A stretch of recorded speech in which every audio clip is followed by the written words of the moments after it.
This place has a heartbeat of its own. You just get a vibe that you're here at home.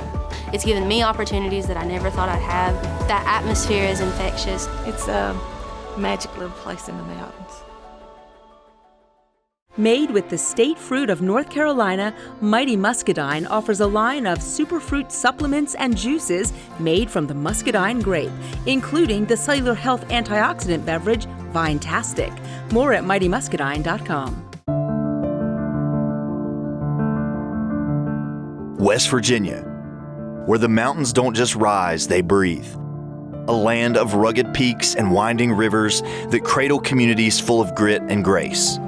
This is where John Denver's words still echo, "Country roads take me home." But it's more than a song, it embodies a cultural ethos. Here the land shapes the people as much as the people shape the land. It's a bond forged in coal dust, tempered by struggle, and polished by an unshakable pride. From its agricultural backbone to its craftspeople, its educators, and its small businesses, this county thrives on a self-reliant, community-first mindset. In Greenbrier, the soil feeds more than crops. It nurtures a shared identity. Local farmers rise with the sun to sustain a robust farm-to-table tradition, while artisans and entrepreneurs channel the spirit of the land into their work. Here, what's grown, crafted, and built often stays within the community, reinforcing a bond between people and place that's as enduring as the mountains themselves. It's a story of resilience, ingenuity, and the enduring beauty of a place that feels truly like almost heaven. I've heard it said, where we are affects who we are. Makes sense, right? I've always believed you can't really understand yourself until you understand where you come from. Hi, I'm Josh, and I'm hosting this series with PBS Appalachia to explore the places people still call home, their hometowns, and to uncover the stories that make them unique. Hometowns is about exploring the communities that give America its character. This season, we're going off the beaten path on a journey from Virginia to Wyoming. Now don't get me wrong, many of these places have their flaws, warts and all. But if that's all you focus on, you're missing the bigger picture, the raw, untamed beauty of the land and the depth and complexity of its culture. These are the things that speak to the heart of understanding what it really means to be an American. It's a journey worth taking. Trust me.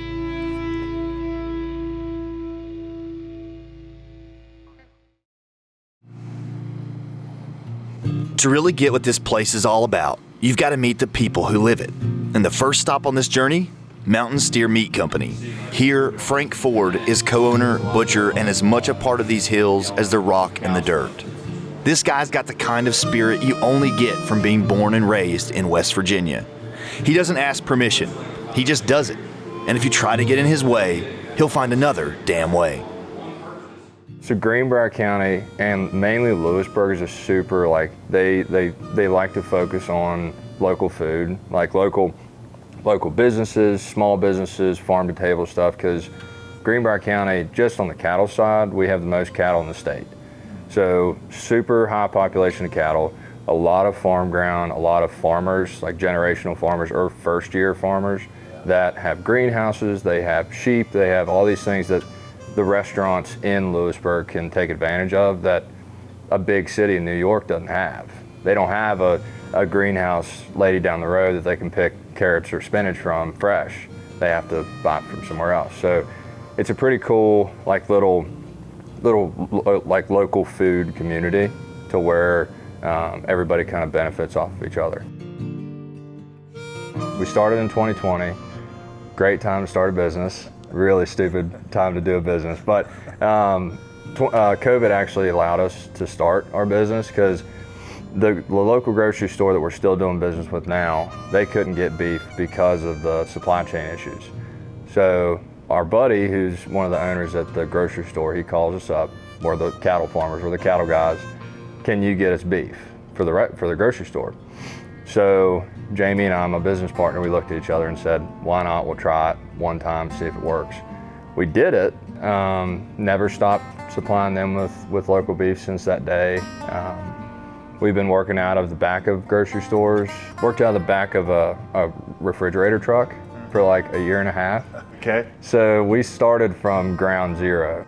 But Frank isn't the only one I spoke with who embodies the rugged, resourceful spirit of West Virginia.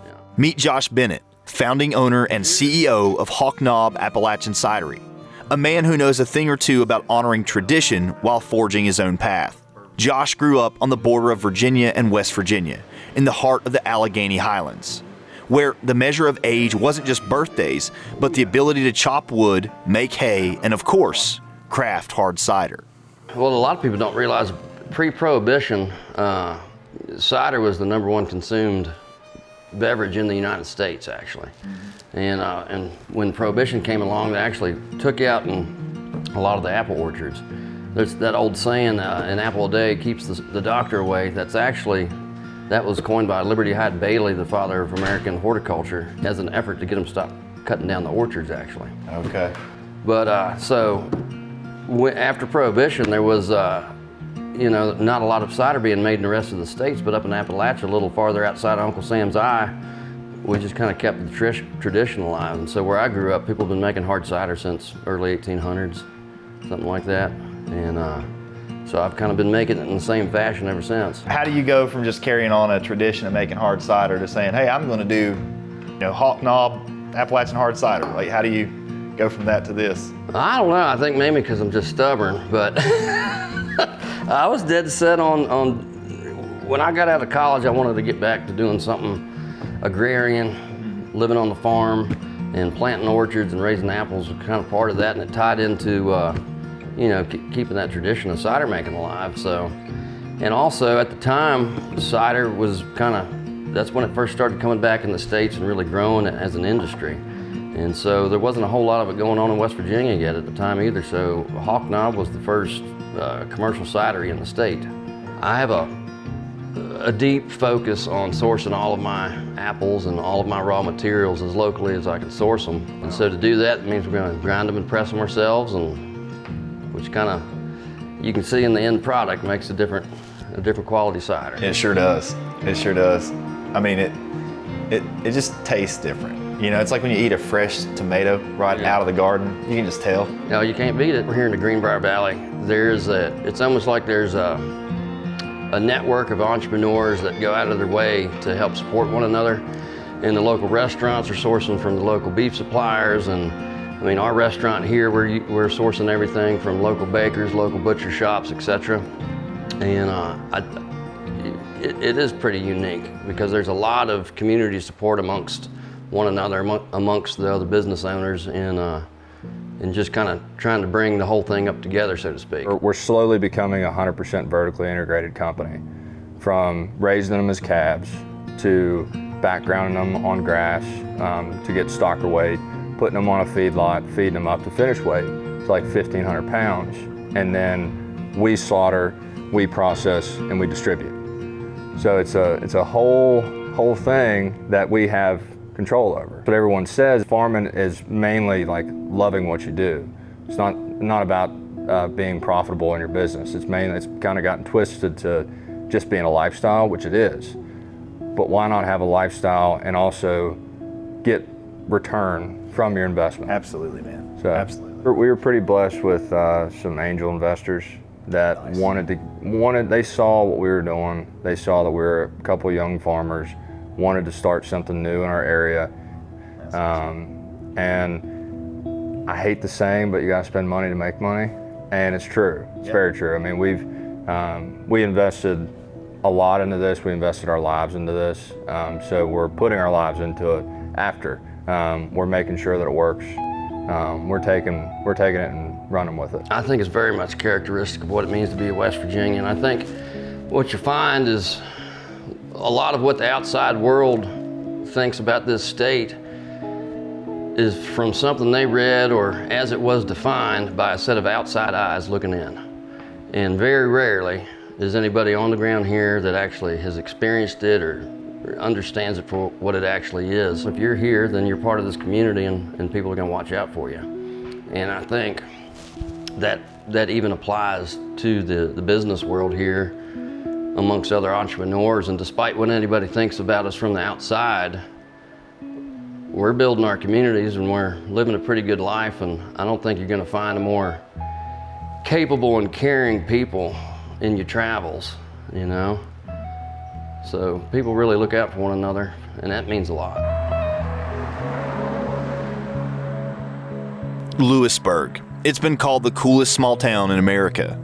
And after spending a little time here, you understand why. As the county seat of Greenbrier County, it's a place that seems to effortlessly blend charm with substance. Wander down its streets, and you'll find coffee shops buzzing with conversation, boutique lodgings that feel like home, and restaurants where menus reflect both tradition and innovation. It's not just the food or the shops, though. There's a vibe here, something unspoken yet undeniable. Lewisburg's history isn't confined to textbooks. It's carved into gravestones and whispered in the halls of its buildings.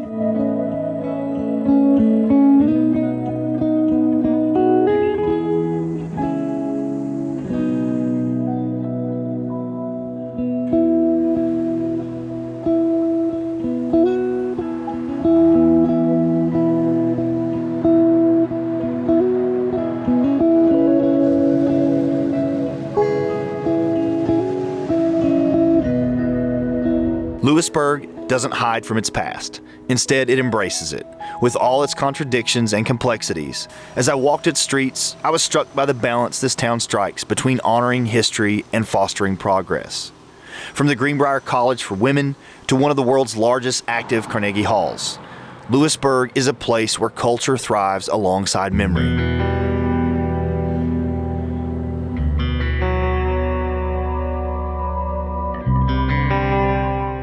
I started to work on producing this exhibit, and I worked on it for about 6 months, and it was called Invisible Roots and Legends. And it was a photographic history of African Americans who had contributed to the growth and development of Greenbrier County. It was probably one of the most significant opportunities for all peoples of the community that came together and celebrated the history. And I had people coming to me, mostly whites, that came to me and said these stories needed to be told. And from that, Echoes of Slavery was born. I was amazed that when I first came back and I started working on the exhibit, there were people that were saying, we didn't have slaves in Greenbrier County. Yes, we did. We didn't have plantation slaves.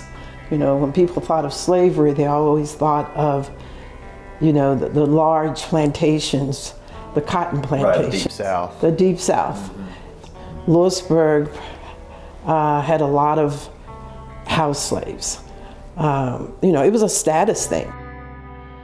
Now, West Virginia never really had Jim Crow laws officially on record, but the state of Virginia did. Because we're in such close proximity to Virginia, Greenbrier County, and it was kind of Confederate territory. Those laws were practiced here. I gotcha. When I was a young girl, growing up here, we were not allowed to go to the restaurants. The movie theater, we had to sit in a certain place. Believe it or not, we had to go through the back door of restaurants to get something to eat. We didn't go in, we had to sit outside. So, you know, that's not that too long ago.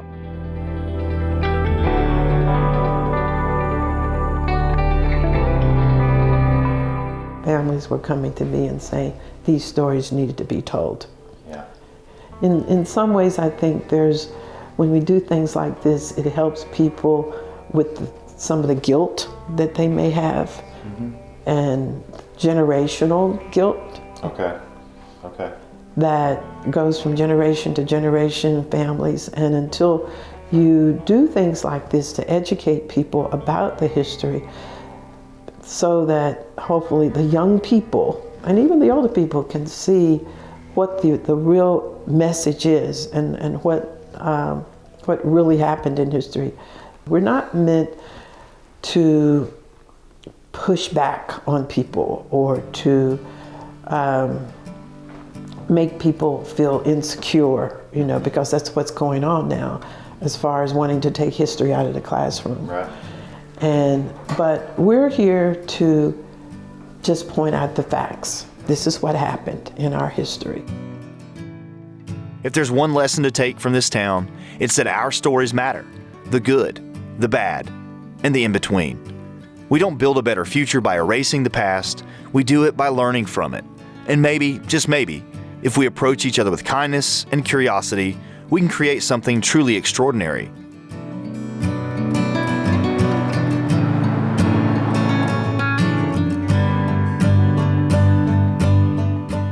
In a state that runs deep with history and grit, there's one event that's about as West Virginia as it gets: the West Virginia State Fair.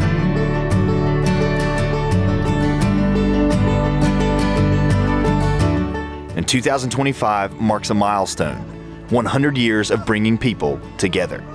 This isn't just another county fair.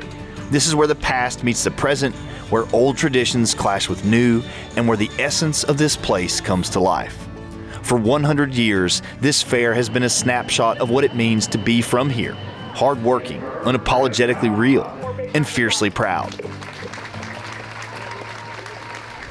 From livestock to carnival rides, the smells of fried food to the sounds of country music, it's all wrapped in a kind of gritty, genuine charm that you won't find anywhere else.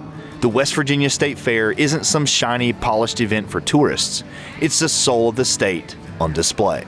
I grew up coming to the state fair showing livestock. It was my favorite time of the year. Still is. Yeah. Yeah.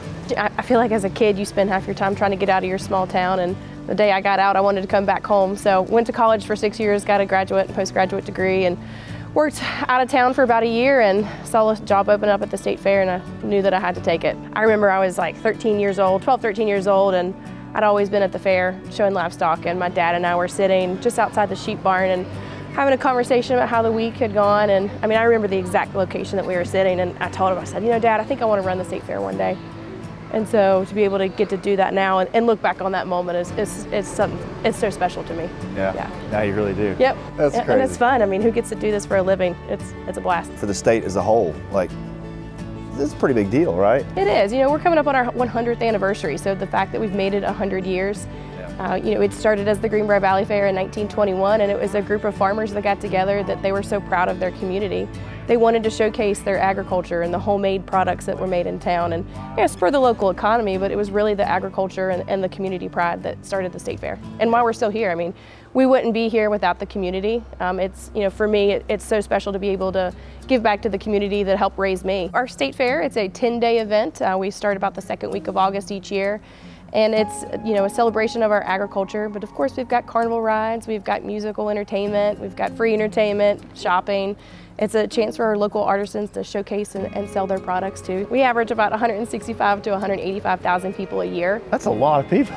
It is. There's that many people. It's a lot of people. Yeah. And you know what folks don't understand is there's 10 of us year-round on staff, and we jump up to 200 on staff just for our employees during Fair Week. The fair to me is pride of our state. So it's a showcase. That's why we're here. We wanted to showcase agriculture and homemade products and its people. And you know, if you look at the folks that help organize the fair, the folks that come to the fair, everyone's proud. You know, it's a place where you can just walk out and see folks smiling. And that's what we want to continue over the next, hopefully, 100 more years, or beyond that, is to be that place where people can come and have a good time with their family and see the pride of their state. Lewisburg is community. You know, I personally have seen this community stand behind me on several occasions, whether it be, you know, not having a fair during a pandemic or losing my father at a young age, or being an athlete. This town truly embodies what a community is. We unfortunately have been no strangers to natural disasters, whether it was a derecho or a 10,000-year flood. And to see those, or the people in the community, come together and put differences aside is truly special, because you don't get that in a lot of areas. So, you know, I know that I can make a phone call and somebody will be here to help me. The story of West Virginia, like it's a beautiful place, but it's also a troubled place. You know, the Appalachian story, the story of people who've had to fight for what they have. It's a hard place to live, and I think it's historically been a hard place to live for various different reasons, socioeconomic these days, but it's a rough, rugged place, which is interesting for how close it is to everything else. We're close to I don't know, 2/3 of the US population, but it's this almost untouched place that people seem not to even really have a good idea of what it is here. Work is what originally drew us here. What keeps us here, what makes me want to raise my son here is the outdoors. It's amazing. We play outside basically for a living. We own Hammer Cycles, this bike shop. Max is Max Hammer, it's named after him. Max has been on a bike his entire life. Probably as long as he's been able to walk, he's been riding a bike. So it's integral to who he is as a person, and eventually I'm just pushy. And so I said, you have to have a bike shop. And I forced him.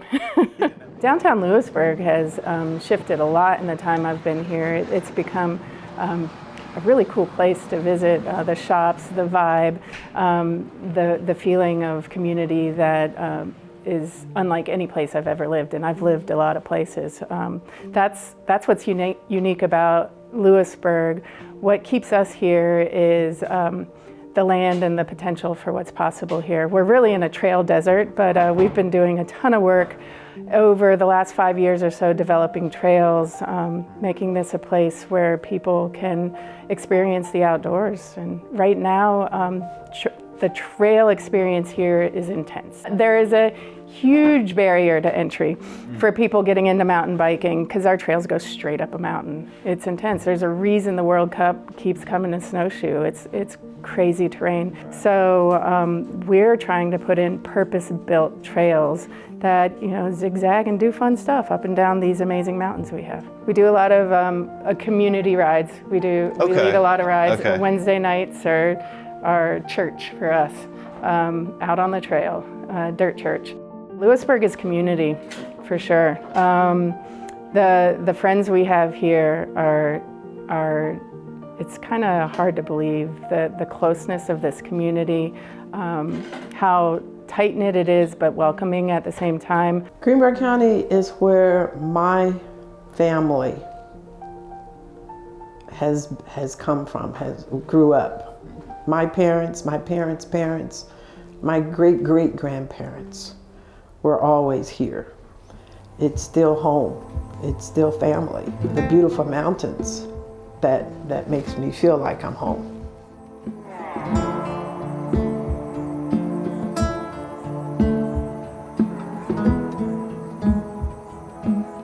Meet Marius and Adriana, two souls who've turned a chunk of West Virginia's rugged landscape into a sanctuary.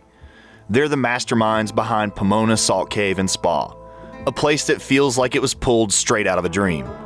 Step inside and the air hits you, clean, fresh, charged with those negative ions that science says works wonders for your health. It's not just a relaxing retreat, it's a revival of body and soul.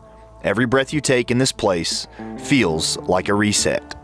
It was really the health challenges of our oldest was one of the reasons why we started to look deeper and deeper into natural therapies, and that's how we ended up doing more and more research on halotherapy. And we visited many salt rooms throughout the United States and Europe, and we said, how can we make it work and improve on it? So that's why we built underground. So it's not just the illusion of being in a cave, you actually go underground. So it's more of an authentic experience. We did not have a background in the spa industry. However, we said, well, if we do research, we will be in a way tainted by what's been done. So let's try to grow it organically and see where it takes us. We do have the community that comes here on a regular basis, but we do have a lot of tourists. We have been, I think, the #1 attraction on TripAdvisor for years. There was something about the mountains of West Virginia. When we drove through it, there was an energy there. There was a sort of, I don't know, it just felt like home. The local population has always been so supportive and so sweet. I will never forget when we first moved here, we didn't know anything from anything. We didn't know we didn't have Wi-Fi up here. We were with our van and it was winter time and we got stuck on the side of the road, and this didn't happen to us anywhere else but here, where, okay, we're like, oh my gosh, what are we gonna do? We're stuck. Within 5 minutes, like 7 vehicles stopped to help us out of nowhere. And I'm like, wow. There's such a sense of community, and everybody was just rallying. It was just, you don't see that everywhere. Greenbrier is the space that allowed us to grow in a way that we never imagined was possible. It was wild and uninhibited in so many ways in that way. You didn't have the judgment or the busyness of society that was so oppressive and coming at you. And so it gave us space to think, to feel, to decide. And it was very organic. And you need that kind of space, that kind of like what we're creating here, that space to just let the body be. And so when you're in that space, amazing things happen. Besides the fact that it is home, it in a way does feel like a dream that has come true. We all have many dreams, and sometimes you feel like you wish you went back a little bit longer into that dream, but we're still in it. It's growth. There are more and more people coming here, realizing it's a really cool place to live. I think Greenbrier Valley is an amalgamation of people from several different walks of life that have come to appreciate the natural beauty of the region and the welcoming nature of the folks that live here. A lot of younger generation people like myself that instead of taking their skills and their ideas to Salt Lake or New York or somewhere down south, they're inputting their dreams and ideas and energy into Lewisburg. They're keeping it home. Today, Greenbrier is a patchwork of communities. The population might hover at just over 30,000 people, but what it lacks in numbers, it makes up for in character. This is a place where people endure, where stories are passed down like heirlooms, and where every wrinkle in the landscape has a tale to tell.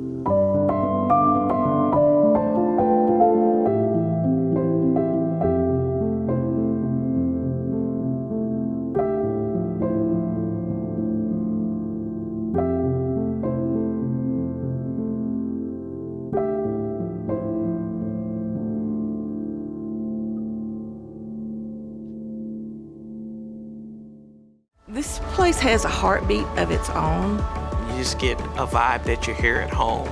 It's given me opportunities that I never thought I'd have. That atmosphere is infectious. It's a magic little place in the mountains. Made with the state fruit of North Carolina, Mighty Muscadine offers a line of superfruit supplements and juices made from the muscadine grape, including the cellular health antioxidant beverage, Vinetastic. More at mightymuscadine.com.